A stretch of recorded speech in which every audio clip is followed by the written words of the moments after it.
শ্রবণে মুক্তি ইউটিউব চ্যানেলে আপনাকে স্বাগতম। नित्य धाम में पहुंच सकते हैं, कोई संदेह नहीं। ये कृपा साध्य है।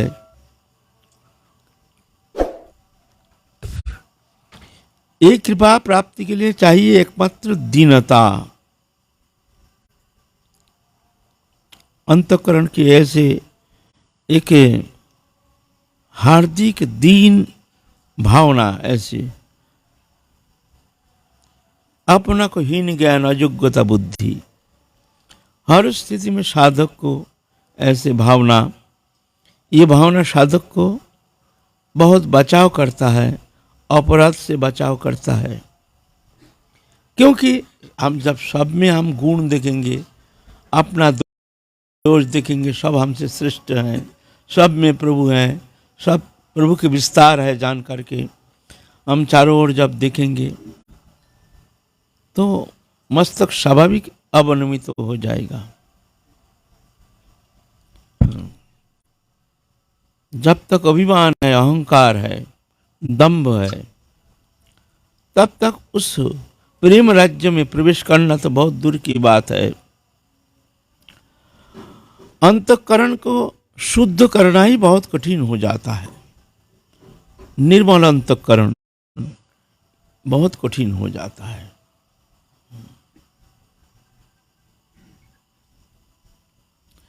इसलिए शास्त्र कहते अभिमानं सुरापानं गौरवं रौरवं समम प्रतिष्ठा सुकरिविष्ठा त्रयं त्यक्त्या हरिं भजेत। ये तीन को परित्याग करके हरिभजन करने के लिए आना, हरिभजन पीछे करना। पहले ये तीन वस्तु को परित्याग करना। अभिमान, मैं पंडित हूँ, मैं कुलीन हूँ, मैं मानी हूँ, मैं धनी हूँ, ये सब उपाधि। मैं भजनानंदी हूँ, मैं वैष्णव हूँ, मैं शुद्धाचारी हूँ, ये भी अभिमान, ये भी वहाँ इसके प्रवेश नहीं। और राधारानी तो ये भजन की अभिमान, भक्ति की अभिमान, ये तो बड़ा विघातक है। कोई साधक और कोई प्रकार अभिमान होता है, मैं पंडित हूँ, मैं कुलीन हूँ, मैं मर्यादापूर्ण हूँ, मैं बहुत संभ्रांत हूँ, मैं बहुत समाज में हमारे बहुत प्रतिष्ठा है इत्यादि अभिमान, ये भी भगवान सहन कर लेते हैं। लेकिन मैं वैष्णव हूँ, मैं शुद्धाचारी हूँ, ठीक है, होना चाहिए, लेकिन ये अभिमान, ये राधा रानी सहन नहीं करते। उसको जरूर उसके लिए बहुत फल चखाते हैं, बहुत उसके लिए बहुत उसको कष्ट सहन करना पड़ता है। यहाँ तो दीनता, विनम्रता।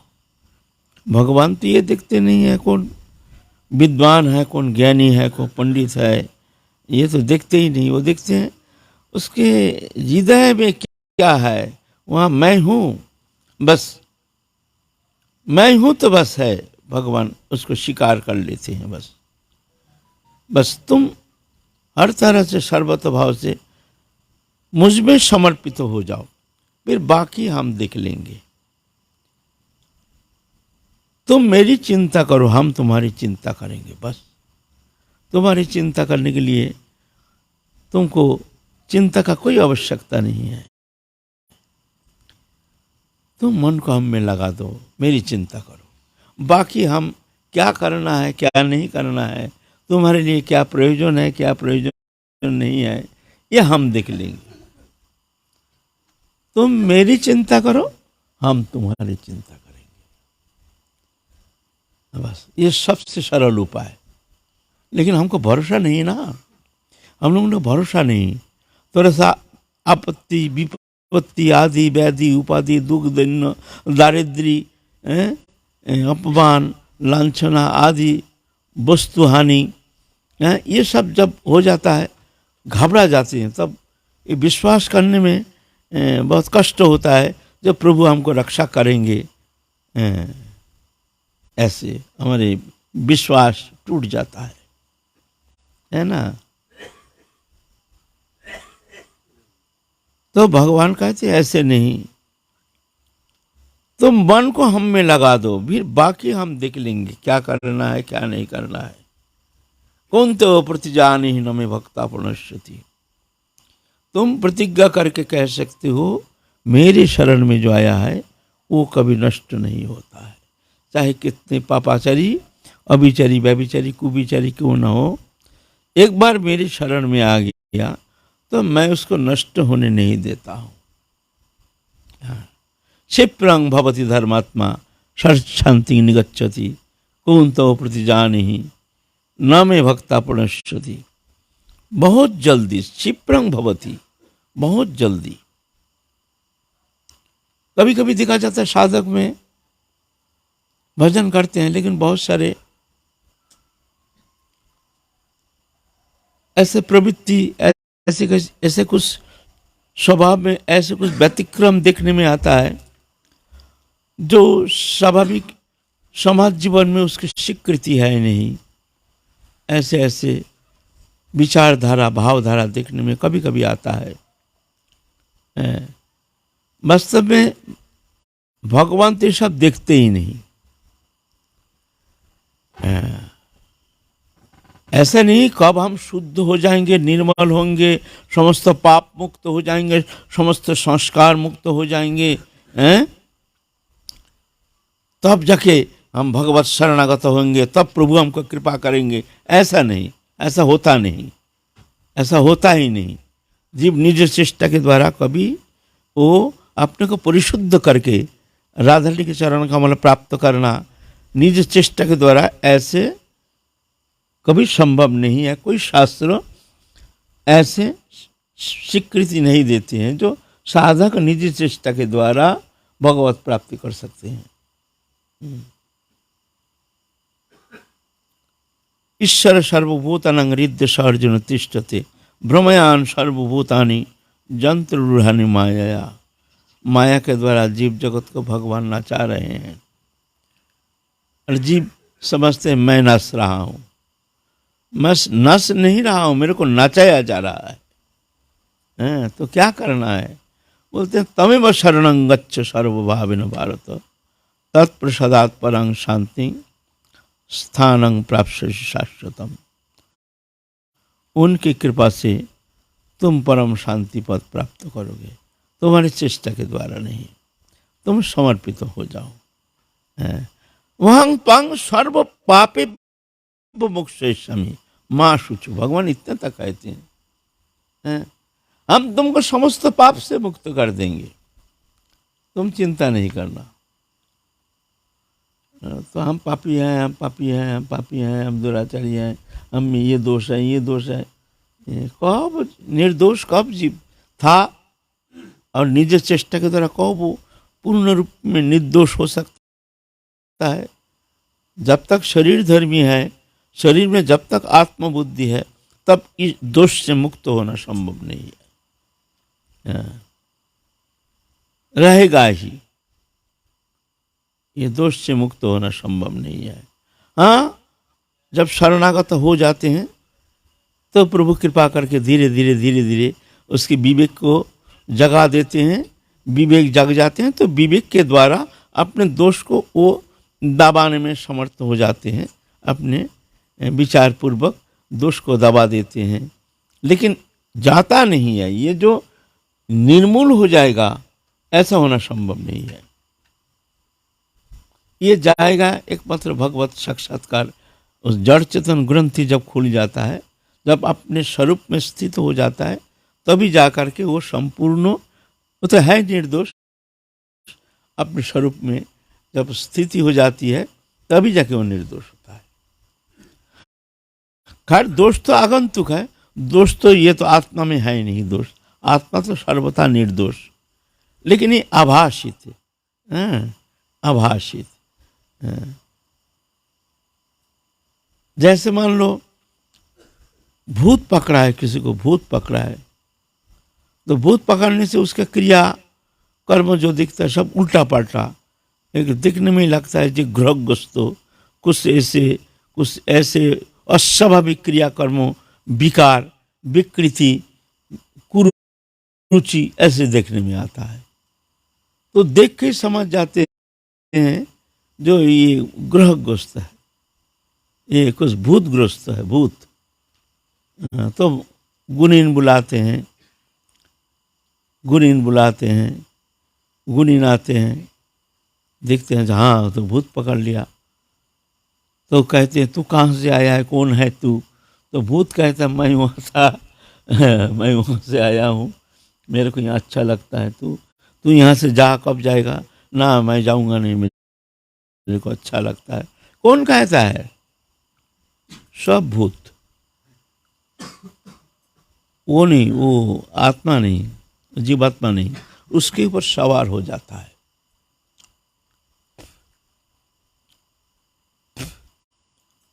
आत्मा नहीं, जीवात्मा नहीं, जीवात्मा के ऊपर सवार हो जाता है। फिर जब गुणीन आकर के बड़ा गुणीन होता है तो बहुत सारे झाड़ फूक करके तो तू जा यहाँ से, तो कैसे जाएगा क्या पता चलेगा? नहीं, ये एक पेड़ का डाली तोड़ के हमारे गुरु भाई, उसके ऊपर एक भूत सवार हो गया था। भूत माने उसको बहुत परेशान करता, साधु था, कंधे पे तो चढ़ा नहीं, लेकिन हर समय भूत पीछे उसके घूमता था। और वो साहसी बहुत था, भय पता नहीं था। सोया है, दिखता बगल में सोया है, झोपड़ी में, गिरिराज तराटी में। मार लात देखता कुछ नहीं, मिट्टी में तो लात पड़ गया, वो है नहीं। झोपड़ी में घुसेगा, देखा बगल में ठहरा है, जैसे कोई गाली गलौज ऐसी। भूत के साथ ही रहता, हम लोग कहते भूत बाबा। नाम ही हो गया भूत बाबा। जाता नहीं है, रोता था बहुत जम के। हम गिरिराज तराटी में बाबा के साथ रहते थे। आके बाबा को कहते हैं बाबा ऐसे ऐसे ऐसे ऐसे हैं, हमको बचा लो बाबा, हमको बचा लो। बाबा कहते हैं ठीक है, तू भगवत सप्ताह करा दे। तो भगवत सप्ताह कहाँ, इधर उधर मांग के कुछ सब पैसा कौड़ी इकट्ठा करके गिरिराज तराटी में भगवत सप्ताह करा दिया। एक दिन भगवत सप्ताह हो रहा है, उस समय हम बैठे हैं जंगल में, तो और वो भूत बाबा भी बैठा है। तो बोलते जा, तू जा भाई तू जा, तू माफ कर दे हमको भाई, बात तू जा। हम देखते हैं वो अकेला बक रहा है। अरे है हमारा बड़ा भाई। बोले क्या हुआ, तुम ऐसे किससे बात कर रहे हो? तो वो हमारा आधा बांग्ला आधा हिंदी बोलता था। बोलता है तू तो दिखे ना, हम ही तो सब दिखे। क्या दिखे? वो देख ठड़ा है, साला अभी तक ठड़ा है, वो गया नहीं है, अभी तक गया नहीं। तू तो दिखता नहीं, हम तो सब दिखे। तो फिर सब तो जब हो गया तो वो भूत बाबा हमारे मंदिर का जो दीवार है उसको पूरा तोड़ के चला गया। बाबा कृपा कर, ये तो बाबा कृपा करके, ऐसे तो बहुत कृपा किए हैं बाबा। आपने तो ऐसे महत्वपूर्ण बाबा तो एक दृष्टा पुरुष, ऐसे सर्वसामर्थ्य हैं। तो ऐसा है ना, भूतग्रस्त जब होता है तो उसके क्रियाकर्म जो है उल्टा पलटा हो जाता है। ऐसा ही ये हमारे ऊपर मैंने जीव चैतन्य सत्ता के ऊपर भूत माया रूपी भूत सवार हो गया है। अभी जो कर्म कर रहे हैं ये सब भूत कर रहा है। भूत माने पंच महाभूत शरीर, अग्नि जल आकाश वायु पृथ्वी, 5 भूत। एक भूत सवार होने से मनुष्य का क्या दशा होता है, और 5 भूत सवार हो गया हमारे ऊपर, हमारी दशा क्या होगी बताओ। भूत ही भूत, भौतिक क्रिया ही भूत तो अप्रकृतिस्थ, वो स्वाभाविक नहीं, अस्वाभाविक। जानते नहीं है हमको क्या करना चाहिए, उल्टा। ये मायाग्रस्त है ना, ऐसा ही हमारे ऊपर माया रूपी भूत सवार हो गया। जब तक ये भूत रहेगा, माया से ग्रस्त रहेगा। माया माने शरीर, शरीर सर्वप्रधान माया का जड़ है। शरीर में आत्मबुद्धि माया से मायाग्रस्त है। माया कोई बाहरी वस्तु थोड़ी है। इस शरीर में आत्मबुद्धि ही जीव का ये संसार बंधन का भगवत बहिर्मुखता और ये दृश्यमान वस्तु पदार्थ में आसक्ति का जड़ है। शरीर में आत्मबुद्धि, शरीर मैं हूँ, शरीर मैं हूँ है प्रकृति, माने ये सवार हो गया, भूत सवार हो गया, पंच महाभूत आत्मा के ऊपर सवार हो गया। अब शरीर को कहते हैं मैं हूँ मैं हूँ मैं हूँ। वो जो करता है भूत करता है, भूत माने भौतिक क्रिया पंच महाभूत शरीर के द्वारा करते हैं। प्रकृति क्रियमानानि गुणकर्मणि सर्वश अहंकार विमुरात्मा कर्ता हम इति मन्यते। प्रकृति क्रियमानानि, प्रकृति माने ये शरीर रूपी प्रकृति, ये प्रकृति कर्म करती है, गुण कर्म के द्वारा आवरित होकर इस तरह कर्म संपादित होता है। लेकिन पुरुष निष्क्रिय है, वो अपने को कर्ता मानता है, जो मैं करता हूँ, लेकिन कर्ता वो नहीं है। कर्ता तो ये प्रकृति गुण क्रिया है ना। कार्य कारण कर्तृत्व हेतु प्रकृति उच्यते, पुरुष सुख दुखानां भोक्तृत्व हेतु उच्यते।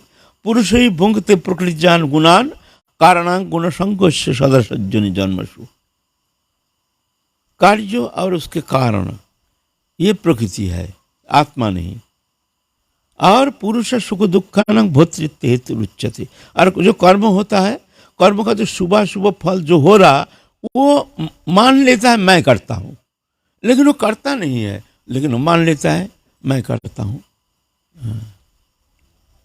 बस उस कारण वो कर्म का शुभ शुभ भोक्ता मान लेता है, अपने को मानता है मैं भोगता हूँ।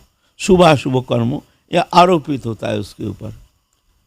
पुरुष ही भोगते प्रकृति जान गुणान, पुरुष माने चेतन आत्मा, वो भोग रहा है प्रकृति के गुण समूह, शब्द स्पर्श रूप रस गंध, ये गुण भोक्ता बन गया है। अरे भोक्ता का बनने का कारण कारण गुण संगस्य सद सज्जनी जन्मसु। सद असद जोनि, तिर्जक जोनि, कभी कोई जोनि, नाना प्रकार 84 लाख जोनि में नाना प्रकार शरीर परिवर्तन करके ये इस तरह से घूम रहा है ना। ये खेल नाटक, ये मायाग्रस्त माने भूतग्रस्त हो गया है ना। तो कहते हैं जो ये जो शरीर में जो आत्मबुद्धि इसका जड़ है, इसीलिए कहते हैं अभिमानं सुरापानं गौरवं रौरवं समम प्रतिष्ठा सुकरी विष्ठा त्रयं त्यक्ता हरिं भजित। अभिमान, ये अहंकार, अभिमान, ये माया का स्वरूप है, आत्मस्वरूप नहीं है। मैं पंडित, मैं कुलीन, मैं मानी, मैं धनी, मैं ज्ञानी, ये पूरा ही अज्ञानतापूर्ण शब्द है। यहाँ का भक्ति जगत में इसका कोई अनुप्रवेश ही नहीं। वहाँ तो मैं राधारणी क्यों, राधारणी मेरी है, बस मेरा परिचय क्या, मैं राधारणी क्यों, राधारणी मेरी है। तो इस तरह से जीवन आदिकाल से भोग रहे हैं। तो महाप्रभु कृपा करके, करुणा करके, करुणा अवतीर्ण कलो, इस कली युग में करुणा करके महाप्रभु आए हैं जीव को वो परम वस्तु राधा कृष्ण जुगल उपासना, जो राधा कृष्ण निवृत्त निकुंज माधुर्य के जो चरम परिणति, वो वस्तु देने के लिए ये महाप्रभु इस कली युग में आए हैं। कृपा पूर्वक करुणा अवतीर्ण कलो, सिर्फ करुणा करके आए हैं, है ना। जीव की इतना सुकृति नहीं है जो वो वस्तु प्राप्त कर सकते हैं। कोई साधन चेष्टा के द्वारा, कोई भजन चेष्टा के द्वारा, कोई त्याग तितिक्षा जप तप आराधना इत्यादि के द्वारा वो वस्तु प्राप्त करना संभव नहीं है। वो तो कृपा साध्य है। नित्य सिद्ध कृष्ण प्रेम साध्य कबु नय, श्रवणादि शुद्ध चित्ते करय उदय। बोलते श्रवण आदि के द्वारा जब चित्त शुद्धि होती है तो उसमें उदय होते हैं स्वाभाविक। कृपा पूर्वक वो प्रेम प्रकट हो जाते हैं। ये नहीं तुम्हारे साधन का कारण नहीं, तुम्हारे साधन का क्लेश देख करके वो करुणा शक्ति आ करके हृदय में अनुग्रहित करते हैं साधक को, उनके भीतर प्रेम प्रकट हो जाते हैं, है ना। ये तुम्हारे साधन के द्वारा नहीं, है ना। नित्य सिद्ध कृष्ण प्रेम साध्य को नय। साध्य माने साधन के द्वारा जो प्राप्त करते हैं वो कभी संभव नहीं है। श्रवण आदि शुद्ध चित्त करे उदय। श्रवण आदि माने श्रवण कीर्तन शरण मनन आदि जो नवविधा भक्ति अंग हम जाजन करते हैं, नाम जप तप आराधना सत्संग आदि, इसके द्वारा जब चित्त शुद्ध हो जाता है तो जाके कृपा करके अनुग्रहित करने के लिए कृपा पूर्वक हमारे हृदय में आकर के आविर्भूत हो जाते हैं। जिसके हृदय में आविर्भूत हो जाते हैं वो कृतकृत्य हो जाते हैं, है ना। यहाँ अभिमान का कोई स्थान नहीं। तो अभिमानं सुरापानं गौरवं रौरवं समम। और गौरव बुद्धि बोले रौरव नरक के साथ तुलना किया है। और प्रतिष्ठा सुकरी विष्ठा, हमको माने गिने चुने, ये मैं बहुत प्रतिष्ठा संपन्न हूँ, मैं बड़े संत हूँ, मैं बड़ी भजनानंदी हूँ, मैं बड़े विद्वान हूँ, मैं बड़े पंडित हूँ, मैं बड़े वक्ता हूँ, ये सब अभिमान, ये सब अभिमान। प्रतिष्ठा सुकरी विष्ठा त्रयं त्यक्ता हरिं भजित। ये तीन को त्याग करके फिर हरि भजन करने के लिए आना, पहले इसको त्याग करना। ये प्रेम मार्ग तो ऐसे सबके चरण के नीचे से चलना पड़ेगा, सबके पाम के नीचे से। सब हमसे श्रेष्ठ हैं, सब हमसे श्रेष्ठ हैं। मनुष्यतानि भूतानि प्रणमेत बहुमानयन ईश्वर जीव कलाया प्रविष्टो भगवान इति। मनुष्यतानि, मनुष्य एतानि भूतानि प्रणमेत, मन के द्वारा समस्त जीव जगत को प्रणाम करना। बहुमानयन, बहुत सम्मान के साथ, मन के द्वारा। मन के द्वारा क्यों ना, एक पशु पक्षी है, इनको द्वारा हम पंप पकड़ने से तो ये तो कुछ समझेगा नहीं, और ऐसा होता भी नहीं है। एक कुत्ता है, पशु है, पशु हमारे घर में घुस गया तो उसमें भगवान है जानकर के हम आदर करके घर में बैठा करके पशु को, कुत्ता को थोड़ी खाने देंगे, हैं? वह मर्यादा है। तो क्या ना, उसको, वो तो पशु है ना, डंडा दिखाना पड़ेगा। लेकिन भीतर में कोई क्रोध नहीं, हिंसा नहीं, शांत भाव, डंडा दिखाना पड़ेगा। लेकिन भीतर में करुणा, आहा, भीतर शुद्धार्थ है तो 2 रोटी लेकर के, डंडा दिखा करके बाहर लेकर के आदर करके 2 रोटी दे दो। अब तो घर से निकल गया ना, अच्छा है ना। तो ये है भावना, ये इसको सम्मान कहते हैं। सम्मान माने पाम पकड़ना, सम्मान नहीं। कभी कभी हम लोग सम्मान दिखाते हैं बाहर में, भीतर में सम्मान नहीं है। सम्मान नहीं, ऐसा नहीं है को बाहरी कुछ दिखावा। सम्मान माने उनके प्रति श्रद्धा आदर भाव भीतर में, उसको कहते सम्मान। दिखाना नहीं, दिखाना को दिखावा सम्मान नहीं होता है ना। कभी कभी ऐसे आदमी आता है, कोई समाज में मान्यता प्राप्त हो,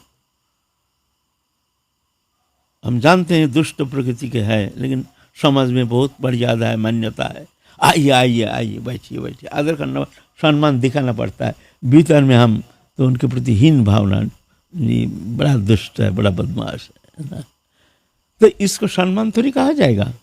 बाहर ही दिखा रहे हैं, आदर कर लें, आइए आइए, ऐसा नहीं। सम्मान माने होता है हृदय में श्रद्धा, उनके प्रति स्वाभाविक आदर बुद्धि, इसको कहते सम्मान। ऐसे होना चाहिए। सम्मान माने दिखावा नहीं, हम आए हैं खूब दिखा रहे हैं, बाहरी दिखावा, भीतर में उनके प्रति कुछ श्रद्धा नहीं, आदर बुद्धि नहीं। तो कहते मनुष्यतानि भूतानि प्रणमेत बहुमानयन, मन के द्वारा एतानि भूतानि, समस्त जीव जगत जो भी दिखते हैं सब प्रभु के निवास है, सब में प्रभु है, ऐसे जान करके प्रणमेत बहुमानयन, प्रणाम करना मन ही मन में, बहुमानयन, बहुत सम्मान के साथ। ईश्वर जीव कलया प्रविष्ट भगवान थी, भगवान जीव चैतन्य सत्ता रूप में सबके भीतर उन्हें प्रविष्ट है जान करके सबको श्रद्धा करो, सबको सम्मान करो, सबको आदर करो। तो बहुत सहज भजन तुमको आगे बढ़ने के लिए बहुत तुमको लाभ मिलेगा। ऐसे भावना मन में आ गया तो भजन बहुत सरल हो जाएगा, सहज हो जाएगा, सुगम हो जाएगा। तो महाप्रभु आए हैं इस कलयुग में जीव चैतन्य सत्ता को जगाने के लिए, वो प्रेम भक्ति प्रदान करने के लिए करुणा अवतीर्ण कलो, करुणा करके आए हैं। आप महाप्रभु निवास कर रहे हैं जगन्नाथपुरी में। हरिदास ठाकुर निर्जान काल हम लोग आलोचना किए हैं। हरिदास ठाकुर महाप्रभु के परम प्रिय भक्त थे, जन्म सिद्ध। महाप्रभु उनके गुणानुवाद करते हैं, बैठे बैठे सब भक्तों को सुनाते हैं। देखो, भगवान अपने श्रीमुख से भक्त के गुणानुवाद करते हैं। भगवान को बड़ा आनंद आता है भक्त को गुण कीर्तन करने में।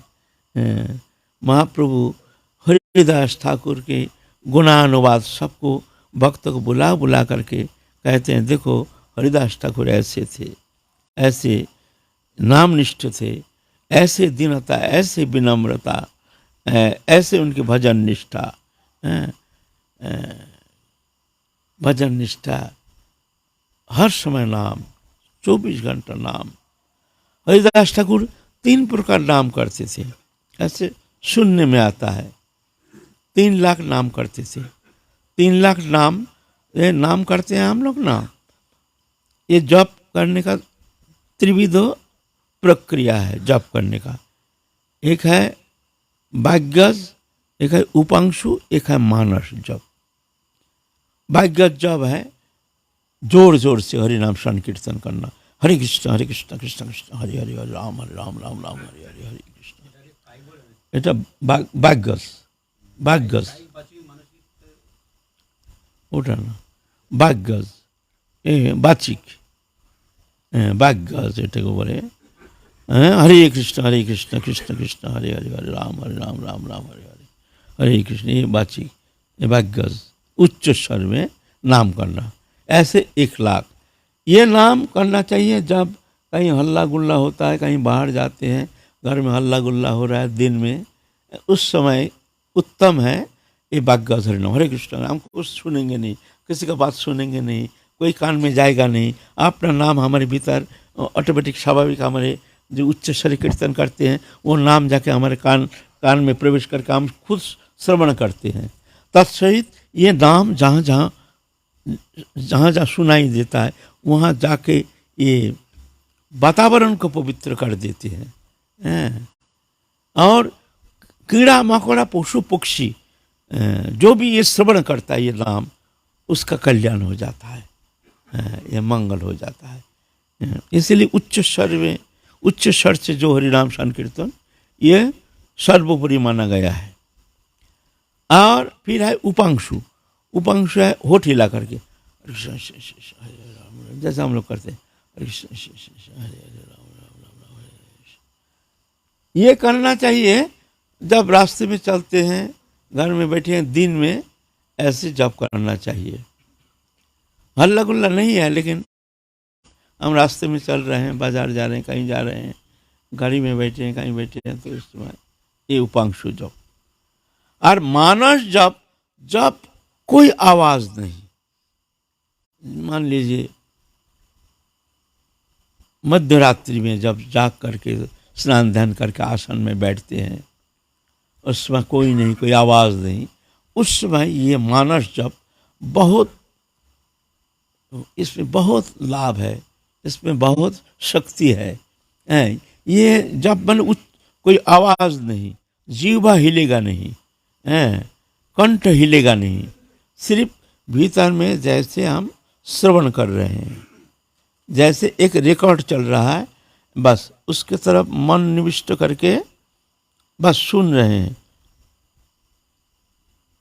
जैसे हम सुन रहे हैं। वो एकांत नहीं होने से होगा नहीं, हल्ला गुल्ला में होगा नहीं।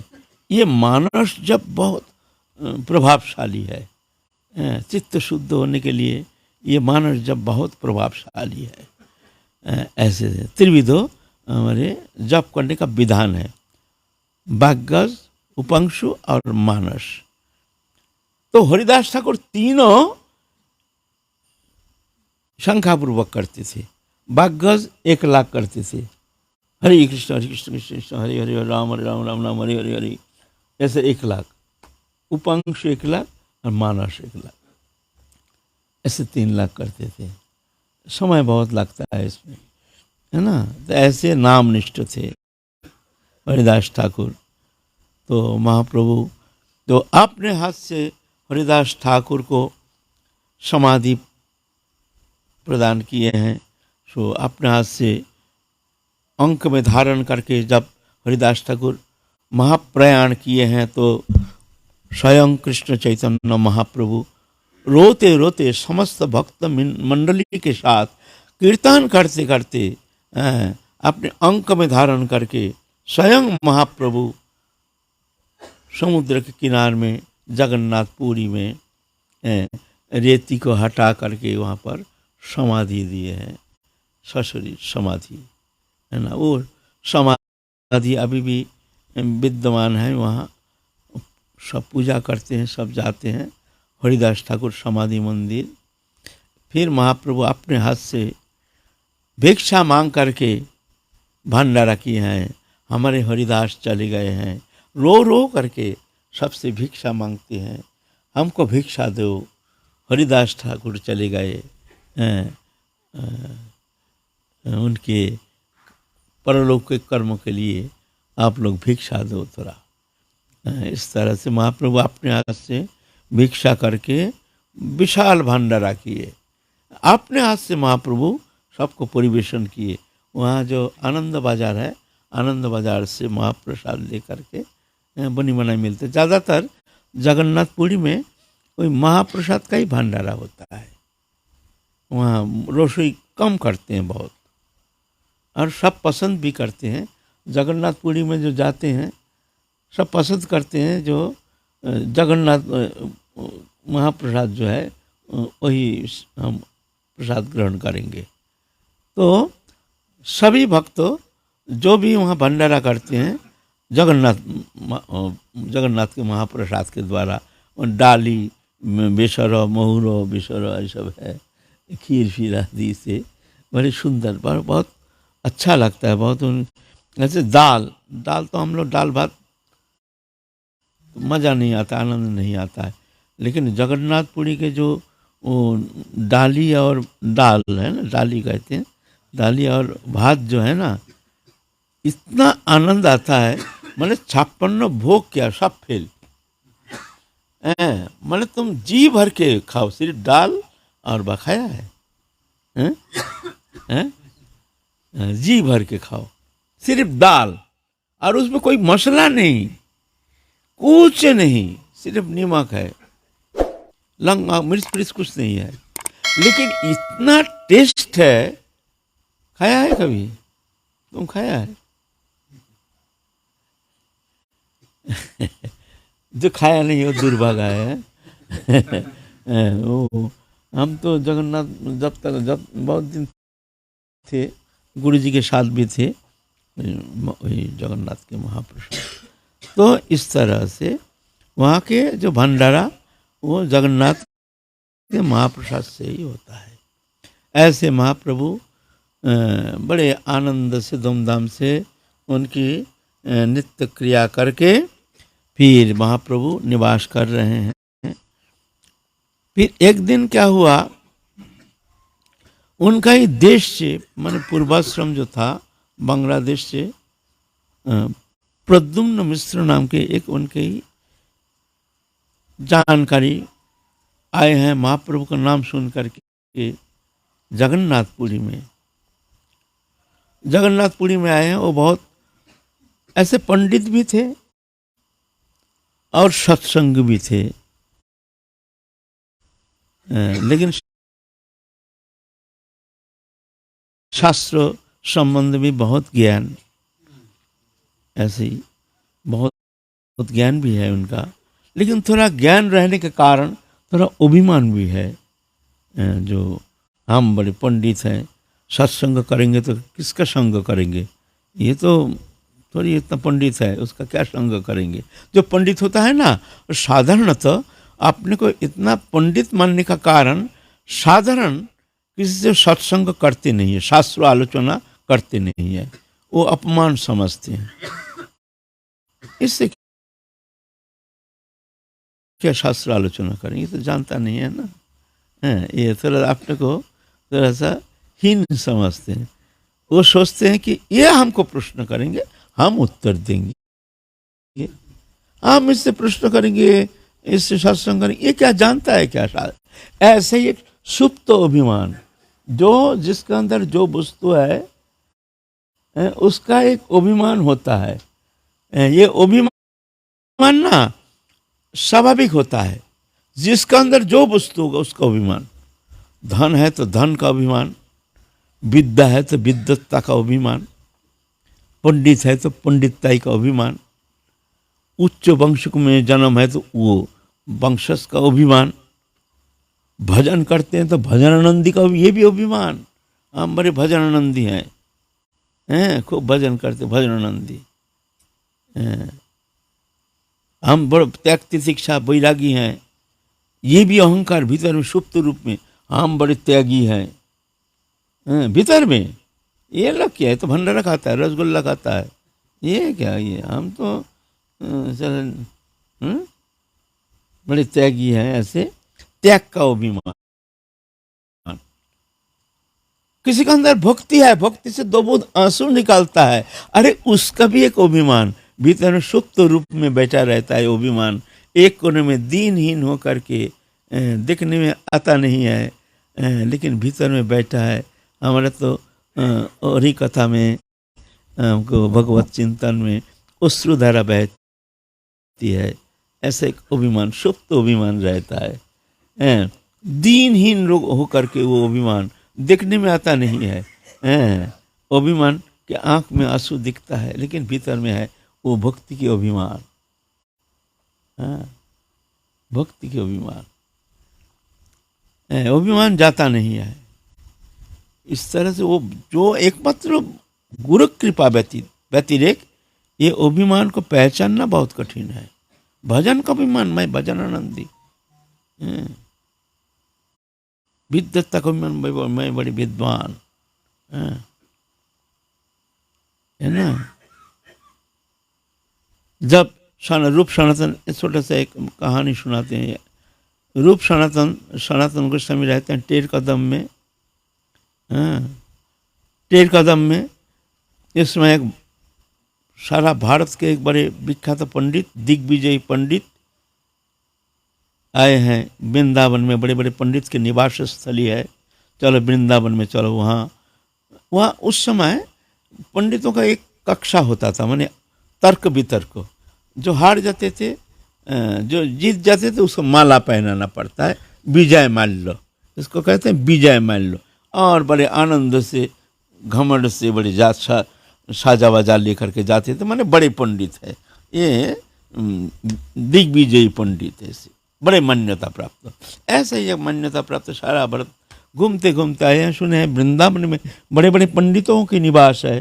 तो यहाँ बड़े पंडित कौन है? तो सब कहते हैं तो भाई वहाँ जंगल में टेढ़ कदम में रहते हैं रूप गोस्वामी, वहाँ जाइए। तो साजा बाजा लेके, ड्रामा साइड ड्राम फाइड्राम सब ले करके, सब चेला चीटी ले करके जा रहे हैं। रूप गोस्वामी दिखते हैं हम जंगल में भजन करते हैं। भाई यहाँ एक उपद्रव कहाँ से आ गया?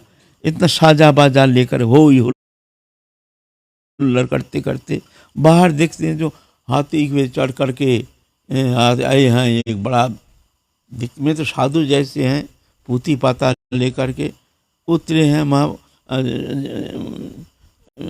रूप गोस्वामी बड़े आदर के साथ और सम्मान के साथ उनको भीतर में बैठा करके बड़े आदर सत्कार के साथ, विनम्रता के साथ कह रहे हैं, आदेश कीजिए, हमारे द्वारा क्या सेवा हो सकती है, हम आपके लिए क्या कर सकते हैं। ना हम सुने आप बड़े पंडित हैं, सब ब्रजवासी कहते हैं जो यहाँ ब्रज में आप जैसे बड़े पंडित और कोई है ही नहीं, इसलिए हम आए हैं जो हमसे कक्षा कीजिए, हमसे तर्क वितर्क कीजिए। आप बड़े पंडित हैं, अगर आप हार जाते हैं तो हमको स्वीकार कर लीजिए। तो रूप गोस्वामी कहते हैं ऐसे शब्द आपको किसने कहा? आपको भ्रमित कर दिया, हम एक मूर्ख है, कह दिया बड़े पंडित हैं। आप तो विभ्रांत हो गए हैं, शायद आपको किसी ने विभ्रांत कर दिया। हम ऐसे पंडित है नहीं। हम देखिए ना, यहाँ बैठे हैं माला झोली लेकर के, मूर्ख हैं, कोई विद्वत्ता में है नहीं।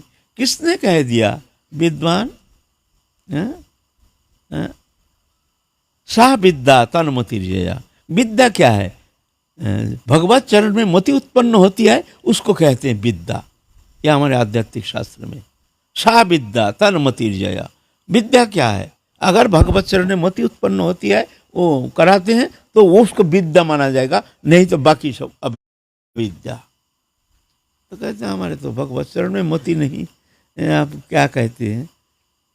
तो बहुत बार उनको कोशिश किए, प्रभावित करने के लिए कोशिश किए, जो प्रभावित हो जाए, नाना प्रकार वाक्य प्रयोग के द्वारा उनको थोड़ा सा चेताने के लिए कोशिश किया, जिससे तर्क करें हमसे।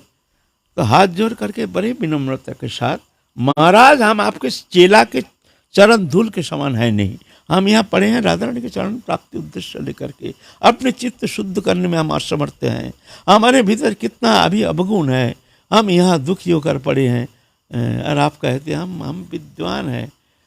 तो ठीक है, आप विद्वान नहीं है तो माला पहना दीजिए। विजय मल्ल बहुत सुंदर माला लेकर के, हाँ मान लिए हैं आप श्रेष्ठ पंडित हैं, हमसे बड़े हैं, माला पहना करके प्रणाम करके भीतर चले गए। और दिग्विजय पंडित और बड़े हो ही हुल्लड़ करते करते करते करते करते करते जा रहे हैं लौट के। जे रूप गोस्वामी सबसे बड़े पंडित वृंदावन के, वो हमको स्वीकार कर लिया, ये हार गया। और उधर पावन सरोवर में गए थे स्नान करने के लिए उनके शिष्य जीव गोस्वामी पाद। और जीव गोस्वामी पाद थे उस समय भारतवर्ष में सबसे बड़ा पंडित। ऐसा कोई विद्वत्ता है नहीं, ऐसा कोई शास्त्र है नहीं, ऐसा कोई पुराण है नहीं जो जानते नहीं थे। इतना बड़ा पंडित थे, ऐसा कोई व्याकरण नहीं था जो जानते नहीं थे, जो पढ़े नहीं है। अद्भुत श्रुतिधर पंडित थे। आ रहे हैं स्नान करके, हल्ला चिल्ला, और टेरी कदम है वही नंदगम के पास, तो टेरी कदम, तो वहाँ से जा रहे हैं हल्ला चिल्ला देकर। क्या बात है भाई? बोले ऐसा रूप गोस्वामी पाद हार गए, माला पहना दिए हैं, इसलिए आनंद में उल्लासित होकर के जा रहे हैं। बोले कौन ने कहा? बोले तर्क किए थे हमारे गुरुदेव। बोले ना, तर्क तो किए नहीं, माला पहना दिए। ऐसा थोड़ी होता है, हम उनके चेला यहाँ बैठे हैं। ए केशरी, आप थोड़ा नीचे आइए। अल्प उम्र, नवीन उम्र, 17-18 साल उम्र। अरे ये बालक क्या कहता है? ये ऊपर हाथी में बैठ, ये बालक क्या कहता है? क्या कहता है बच्चा? क्या कहते हो तुम? ना हम कह रहे हैं, हमसे तर्क कीजिए, तर्क करके हमको हरा करके तब विजय माला पहन के जाइए, नहीं तो आपको जाने नहीं देंगे हम। हाँ, अरे ये क्या बालक कहता है? ये छोटा सा बालक ये क्या कहता है? ये हमारा अपमान है, ऐसे छोटा बालक के साथ तर्क करना। लोग क्या कहेंगे? ये हमारे भाषा ही तो ये समझ नहीं पाएगा। ये तो उम्र जो है, अभी तो व्याकरण पढ़ता होगा, अभी तो कुछ विद्वत्ता ही क्या है इसमें, ये अल्प उम्र है। बच्चा तुम जाओ। तो जीव गोस्वामी बात नहीं, आप उतरो, ऐसे नहीं, हमसे तर्क करके ही यहाँ से जाना पड़ेगा, विजय माल्य लेकर के। क्या करें, उतरना पड़ा। सोचें 2 शब्द में तो ये तो मुंह बंद हो जाएगा। वहीं रास्ते में ही आसन बिछा करके, और दिग्विजय पंडित प्रश्न करते हैं, जीव गोस्वामी टुकड़ा टुकड़ा करके उसको करके अपना पक्ष स्थापन करते हैं। अपना स्थापन करके जो प्रश्न करते हैं, और वो स्थापना कर नहीं पाते। इस तरह से जो प्रश्न करते हैं उसका उत्तर दे नहीं पा रहे हैं, और वो जो प्रश्न करते सब उत्तर दे रहे हैं। सब शास्त्र संबंध में उनके पूर्ण ज्ञान है जीव गोस्वामी पाद का। फिर जा करके तो बड़ा घबरा गए, पसीना छूट गए एकदम। जे भाई, आप तो हमारा बड़ा अपमान है, इतना छोटा बच्चा के पास इस तरह से हम हार के जा रहे हैं, बड़े अपमान है, अब क्या करें? फिर भाई चलो भाई भाग गए एकदम, वहाँ चेला चिट्ठी लिखा, अरे भाग रे भाई, भाग भाग यहाँ से भाग। तो ब्रजवासी लोग तो दुखी हो गए थे जब रूप गोस्वामी पाद हार स्वीकार कर गए। लेकिन आप जीव गोस्वामी पाद जब हरा दिए दिग्विजय पंडित को, तब माला पहना के एकदम सजावट करके फिर जा रहे हैं रूप गोस्वामी टेरी कदम में बैठे, टेर कदम में वहाँ फिर हल्ला गुल्ला। रूप गोस्वामी कहते आज किसके मुख देख के उठे हैं, एक तो हल्ला गुल्ला करके आए हैं, हमारा भजन खराब कर दिया, अब अभी फिर नया हल्ला गुल्ला हो रहा है। भाई क्या बवाल खड़ा हो गया, आज दिन बहुत खराब है, एकांत में आए हैं भजन करने के लिए, देखते हैं अपना चेला जीव गोस्वामी को माला फाला पहना के आ रहे हैं सामने, क्या बात है वैसे। तो ब्रजवासी लोग कहते हैं जो दिग्विजय पंडित उनको हरा दिए आपका चेला है। सब ब्रजवासी को बोले जाओ आप लोग सब जाओ, चेला को बुलाया, तुम आज शुचि होके आए नहीं, स्नान करने गए थे ना पवित्र होने के लिए, आज तुम सुखरी विष्ठा प्रतिष्ठा सुखरी विष्ठा सारे शरीर में लेपन करके अपवित्र होकर आए हो। हाँ प्रतिष्ठा, क्या हम उनको हरा नहीं सकते थे, हम उनसे तर्क नहीं कर सकते थे, हम लोग तर्क करने से हमको क्या लेना देना है, हमको तो भक्ति ही हमारे लिए एकमात्र प्राप्ति की हमारी विषय है, हमको प्रेम चाहिए, जुगल किशोर के चरण में प्रेम चाहिए, ये तर्क भीतर से हमको क्या लेना देना है। तुम आज पवित्र होकर आए नहीं, तुम अपवित्र होकर आए हो, शुक्री विष्ठा लेपन करके आए हो, जाओ हम तुम्हारा मुंह नहीं देखेंगे, तुम आज से हमको मुंह नहीं दिखाना, तुम साधन करने आए हो और ये अभी तक प्रतिष्ठा बुद्धि तुम्हारे भीतर ऐसे प्रबल है, तुम क्या हरि भजन करोगे, जाओ यहाँ से निकल जाओ, कभी हमसे हमारे पास आना नहीं। बहुत रोए कब हमसे गलती हो गया। फिर जंगल में घूमते हैं, सनातन गोस्वामी आए हैं, आ करके सुने हैं जीव गोस्वामी को त्याग दिया, फिर जीव गोस्वामी के पास गए, क्या हुआ बेटा, बहुत प्रेम करते थे, सभी संत लोग प्रेम करते थे जीव गोस्वामी को, क्यों उस समय सारा भारत सबसे बड़ा पंडित था जीव गोस्वामी पंडित। हाँ बोले क्या हुआ, बोलते हैं ऐसे ताऊ लगते हैं, ताऊ हम तो अपने प्रतिष्ठा के लिए तो तर्क नहीं किए हैं, हमारे गुरु का मर्यादा, गुरु की मर्यादा रक्षा के लिए हमने तर्क किया, हमने प्रतिष्ठा के लिए तर्क नहीं किया। हमारे गुरु की प्रतिष्ठा नष्ट होता है, गुरु सब कोई जानेंगे हमारे गुरु इस माला पहना दिया है, तो हमारे गुरु के मर्यादा रक्षा के लिए हमने तर्क किया, नहीं तो हमारे प्रतिष्ठा बुद्धि के लिए नहीं, हमको कोई लेना देना नहीं। लेकिन हमारे गुरु तो समझने के लिए कोई तैयार नहीं है, बस रोना शुरू कर दिए, तो रुक जा मैं जाता हूँ अभी। जा करके गए हैं रूप गोस्वामी के पास। रूप अच्छा तुम तो भजन करते हो, तुम बताओ साधु के जो सबसे बड़ा गुण क्या है, कौन सा गुण सबसे ज्यादा ही स्पृहणीय, जो संत में ये गुण होना बहुत जरूरी है, ऐसा कौन सा गुण है। बोलता है वो तो क्षमा गुण सबसे बड़ा गुण है। तो बोल दिया तो जीव को तुमने क्षमा क्यों नहीं किया, जीव को तो तुमने क्षमा नहीं किया। तो दीनता का अभिमान, ये भी अभिमान, तुम जो दीनता दिखाते हो ना, ये दीनता का ये भी अभिमान है। वो तो गुरु मर्यादा के लिए इस तरह से तर्क किया था, तुमको उसको क्षमा नहीं कर पाया, तो बोलो तुम में कितना कमी है, तुम उसका कमी देखते हो, और तुम्हारा कमी कौन दिखेगा। तुम तो क्षमा नहीं कर पाए अभी तक तुम्हारे अंदर क्षमा गुण है ही नहीं। जो एक निर्दोष बालक तुम्हारे शिष्य हैं, सर्वथा क्षमनीय है, अक्षमनीय अपराध किया नहीं है, गुरु मर्यादा रक्षा के लिए तुमको ऐसा करना चाहिए, हम भी ऐसा करेंगे, क्यों गुरु मर्यादा, वहाँ गुरु प्रतिष्ठा, तुमने तो उसको क्षमा नहीं कर पाया। तो जीवे दया तब परम धर्म, जीवे दया तब कोई, जीव के प्रति जो दया, जीव में जो दया, ये तो सबसे बड़ा धर्म है, क्षमा और दया। तो जीव के प्रति तुम्हारा दया कहाँ, जीव बने जीवे दया तब परम धर्म, तो जीवे दया तब कोई, मैंने कहा तुमको जीव के प्रति दया, जीव मने जीव गोस्वामी पाद। तुम्हारे अंदर भी कमी है, कमी को कौन मिटाएगा बताओ? हाँ, वो तो संत तो है ही है। तो चरण पकड़ लिए, भैया हमसे बहुत गलती हो गया, दिमाग गर्म हो गया था, भैया हमको क्षमा कर देना भैया। तो अब कहाँ गया वो, तो कहाँ चला गया? बोलता है नहीं यहीं आए, ले आओ उसको। वो तो बुला के ले आया, जीव गोस्वामी को ले आया। फिर तीनों आपस में बड़े रोए। बड़ा परम प्रिय तो वहाँ तो त्याग तो होता नहीं है। ये तो शिक्षा के लिए ऐसा करते हैं, गुरु का कभी त्यागते नहीं है शिष्य को। ये तो उनको शिक्षा देने के लिए कभी कभी ऐसे कठोर शब्द प्रयोग, कठोर व्यवहार ये करते हैं। कभी कभी शिष्य ये समझ नहीं पाते हैं। इस तरह से तो क्षमा गुण ये सबसे बड़ा गुण है ना। तो अभिमान बड़ा खतरनाक चीज़ है।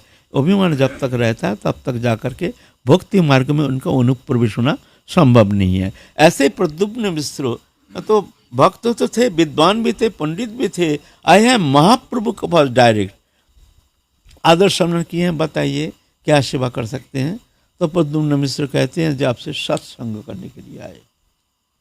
तो महाप्रभु समझ गए इनके अंदर थोड़ा घमंड है, बहुत घमंड है। बोलते सत्संग हम क्या जानते हैं, हम ही तो सत्संग करते हैं जो हमारे रामानंद है, स्वरूप दामोदर, इनसे इनके पास जाकर के हम सत्संग करने के लिए जाते।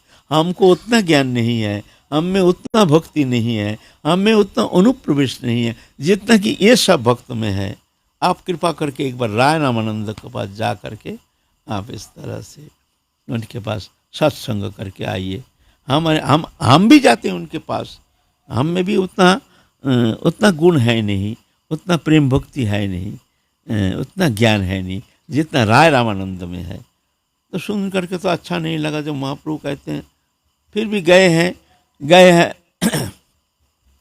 जाकर के क्या देखते हैं, राज वेश, साधु का वेश तो है नहीं, राज वेश रॉयल ड्रेस पर पहना हुआ है। क्या कर रहे हैं ना, देवदासी को अंग सेवन कर रहे हैं। उनको कुछ नाटक लिखे हैं राय रामानंद, उस नाटक में उनको रिहर्सल देते हैं, नृत्य गीत आदि रिहर्सल देते हैं। अपने हाथ से उनको श्रृंगार करते हैं, कपड़ा पहनाते हैं, सब तोरुणी, अल्प उम्र के सब सुंदर तोरुणी। ये सुन करके देख करके उनका मन, यार ये एक साधु है, ऐसे स्त्रियों के साथ ऐसे श्रृंगार करते हैं, नाचते हैं, नचाते हैं, ये कौन सा, ये किसी क्या साधु संग करेंगे? सुन करके मन तो बड़ा विरक्त हो गया है। फिर आए हैं महाप्रभु के पास। तो बोले हमको तो ऐसा है, हम तो सत्संग करने के लिए आए, लेकिन तो ऐसा तो हमको उसे लगा नहीं। बोले नहीं आप जाइए, उनके पास जाइए, अब जाने से फिर जाके आपको पता चलेगा। फिर क्या करें, महाप्रभु ने कह दिया श्रद्धा तो है नहीं, श्रद्धा तो पहले ही हट गया है। क्यों बाहर ही देख करके कोई संत को विचार नहीं करना चाहिए। संत जो होता है भीतरी गुण, संत तो कोई चेहरा नहीं है। संत आप भी हो सकते हैं। आपके अंदर अगर संतोचित गुण है, संत में क्या गुण होना चाहिए? संत अनपेक्षा मच्चित्ता प्रशांता समदर्शिना निर्ममा निरहंकारा निर्दंधा निष्परिग्रह, ये गुण जिनमें वो संत है ना। तो संत ये आप में है तो आप भी संत हैं। संत का मतलब ये नहीं पोशाक नहीं, पोशाक पहनने से संत नहीं होता है। हाँ, संत मर्यादा के पात्र होते हैं। क्यों? हम देखते हैं तिलक है, कंठिया, माला है, बैरागी वेश है, तो हम ये धारणा कर लेते हैं जो ये संत हैं, अवश्य ये संत हैं, ये भावना। लेकिन ये नहीं कि वही संत हैं, कोई गृहस्थी संत नहीं हो सकते हैं। अगर गृहस्थी में भी ये संतोचित गुण है तो वो भी संत है। ज्ञास नित्य सन्यासी जौना दृष्टि नखंखति निर्द्वंद ही महाबाहो सुखं बंधात्म उच्चते। भगवान कहते हैं उसको नित्य सन्यासी जानना, जो ना दृष्टि, किसी को देश करते नहीं है, ना आकांक्षति, कोई मन में आकांक्षा नहीं है।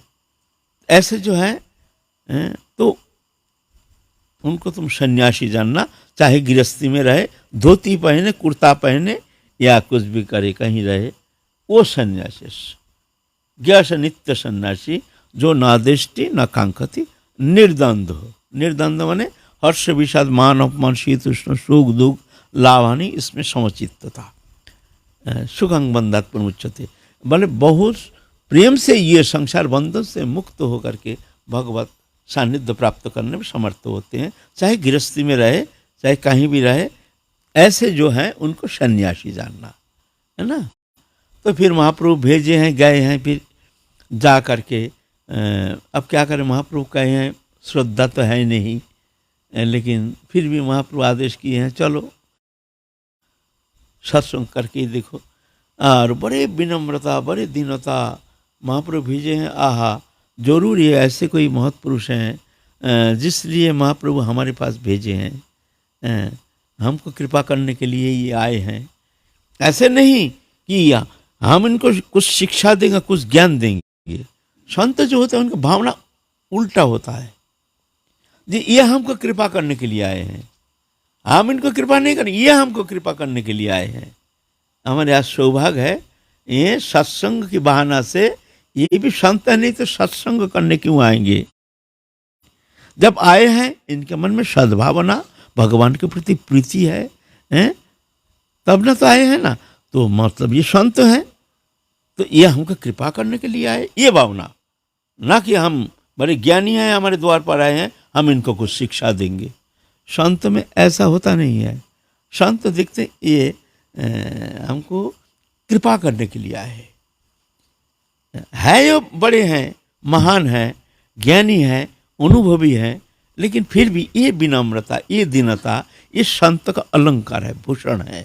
वो ऐसा नहीं देखते हैं हमारे द्वार पर आए हैं हमको सत्संग करने के लिए, ये हमारे कृपा के पात्र, अच्छा अच्छा बैठिए बैठिए बैठिए, आप प्रश्न करते हैं, हम उपदेश दे रहे हैं, ऐसा नहीं।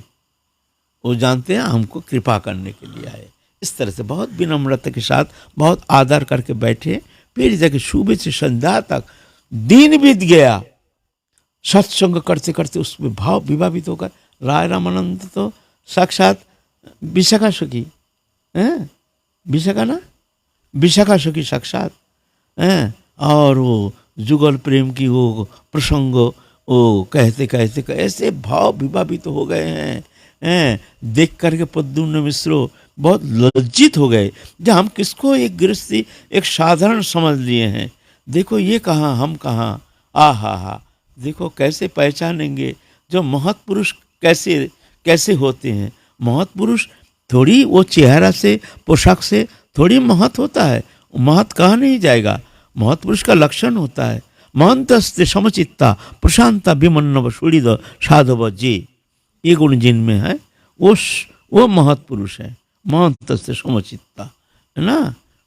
तो वो जा करके बहुत लज्जित हो गए हैं प्रद्युम्न मिश्र। जब वास्तव में हम यहाँ आए हैं महाप्रभु हमको कृतार्थ करने के लिए, हमको अनुग्रहित करने के लिए हमको यहाँ भेजे हैं।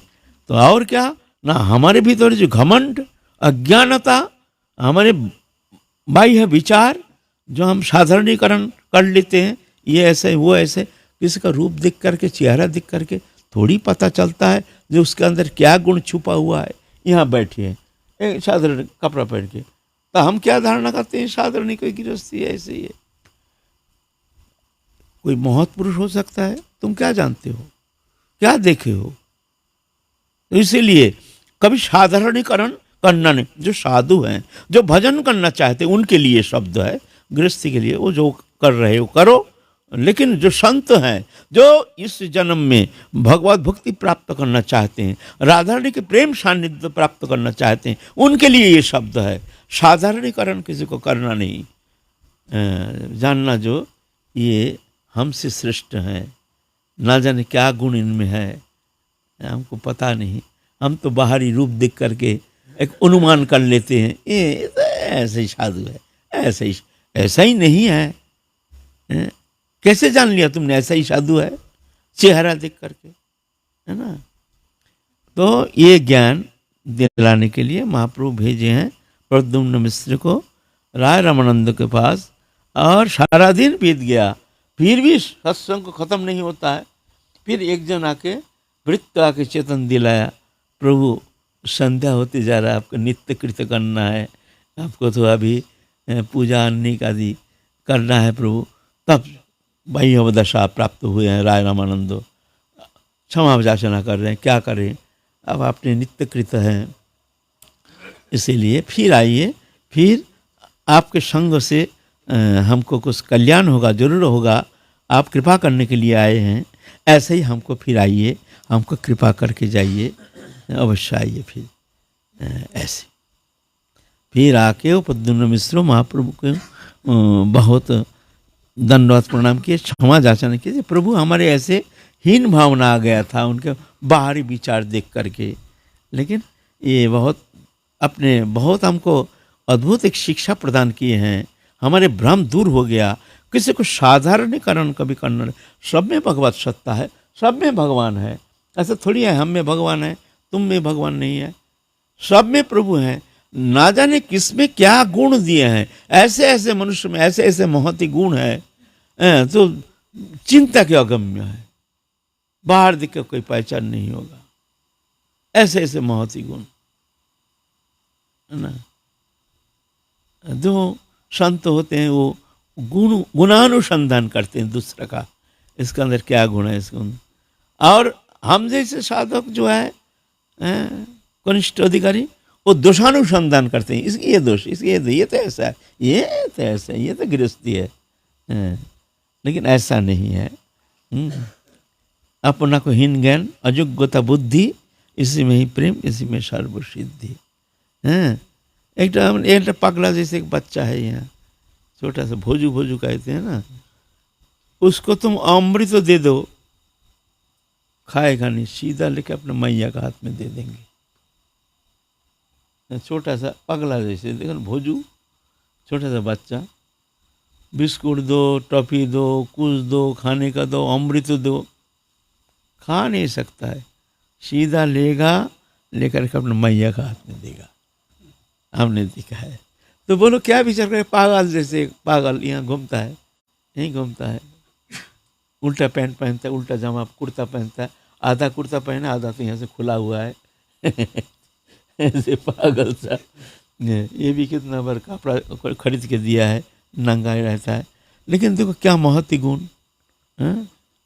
एक दिन हम आ रहे हैं, वही सीजी मंदिर में छप्पा लगाता है ना, छप्पा लगाता है तो अच्छा कमाई होता है, किसी को 200 रुपया, 300 रुपया, 400, 500 ऐसा कमाता है ना। तो 2 लाली है ऊपर में, तो एक लाली हमारे आगे आगे चल रही है, वो जो कमाई है ना, हम देख रहे हैं, भिखारी बैठे हैं, सबको 10-10 रुपया दे करके फिर छुट्टी करके चले गए। हम देखते रह गए, ऐसे रुपया निकल रहे, जो पाया है ना, छप्पा मोहर लगा करके जो पैसा पाया है ना, भिखारी को इसको 10 रुपया, उसको 20 रुपया, उसके जा रहे हैं, देते देते जा रहे हैं। बोलो छोटी एक लाली छोटी सी, क्या बोलोगे। उस दिन से हमारा इतना श्रद्धा हो गया, जब भाई किसके अंदर क्या महती गुण है, ये गुण तो हम में है नहीं, हम तो किसी को खिला ही नहीं सकते, घर में रहती हुई भी, एक मिठाई रहती हुई भी हम दिल खोल के दे नहीं सकते।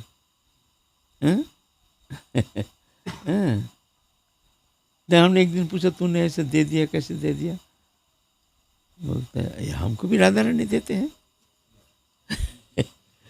हमको भी राधा रानी देते हैं। तो इसीलिए किसी को अंडर एस्टिमेट नहीं करना चाहिए। इस जगत में सब भगवान की सत्ता है, सब प्रणम्य है, ऐसे जान करके सबके प्रति आदर बुद्धि, सबके प्रति सम्मान, ऐसे भावना लेकर के अगर भजन कर सकते हो तो बहुत जल्दी राधा रानी की कृपा प्राप्त करने में समर्थ हो जाओगे, ये मेरी विश्वास है। ऐसा आगे राधा रानी जाने। जय जय श्री राधे श्याम, निताई गौर हरि बोल।